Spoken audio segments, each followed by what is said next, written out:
Gentleman from Texas, Mr. Paul.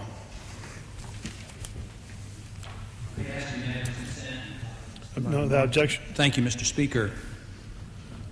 Mr. Speaker, much has been written lately about several attempts to craft an alternative peace plan in the decades-old Israeli-Palestinian dispute. The best known of these recent plans, the Geneva Initiative, was conceived and written by representatives of both sides of the conflict, but without the involvement of governments or politicians. As such, it is a fresh approach that should provide a lesson to those who continue to believe that peace is something that can only be crafted by government officials or bribed or bullied by the international community. We do know this. After decades of conflict and tens of billions of U.S. tax dollars spent, U.S. government involvement in the Israeli-Palestinian peace process has led nowhere. The latest U.S. government-initiated plan for peace, the roadmap, appears to be a map to nowhere. This does not surprise me much. With a seemingly endless amount of money to bribe the leaders of the two opposing sides to remain engaged in the process, is it any wonder why the two parties never arrive at peace? But people on both sides are becoming more and more frustrated at the endless impasse and endless government and bureaucrat-written peace agreements that go nowhere.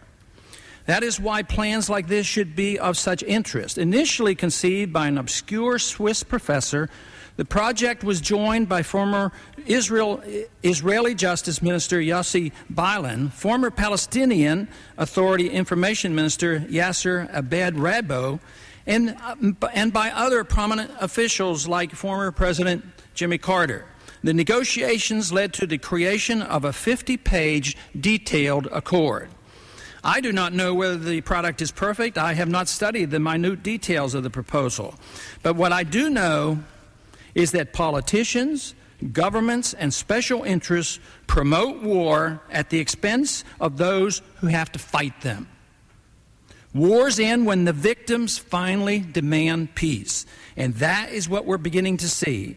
According to one recent survey, a majority among both the Israeli and Palestinian population support this new initiative. That is encouraging. To his credit, President Bush has demonstrated an open mind toward this alternative approach.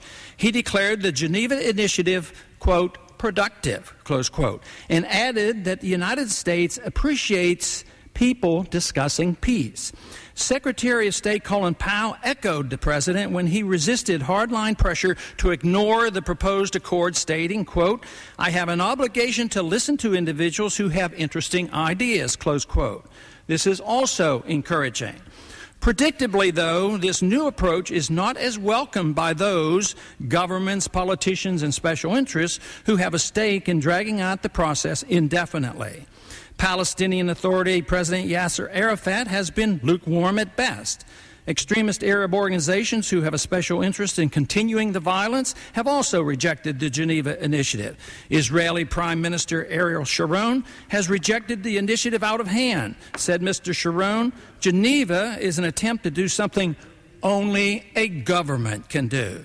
But the point is that governments have little incentive to finally end conflicts such as these. The United States is in places like Kosovo and Bosnia indefinitely in the name of peacekeeping and peace processes. The same will be true of our involvement in Afghanistan and Iraq. It is not until foreign involvement ceases. That means our continued meddling in the Middle East and the people directly involved demand peace. Do real working solutions begin to emerge? The Geneva Initiative is therefore a positive step toward peace in the Middle East. Let us step back and get out of the way. And I yield back the balance of my time. Thank you, gentlemen.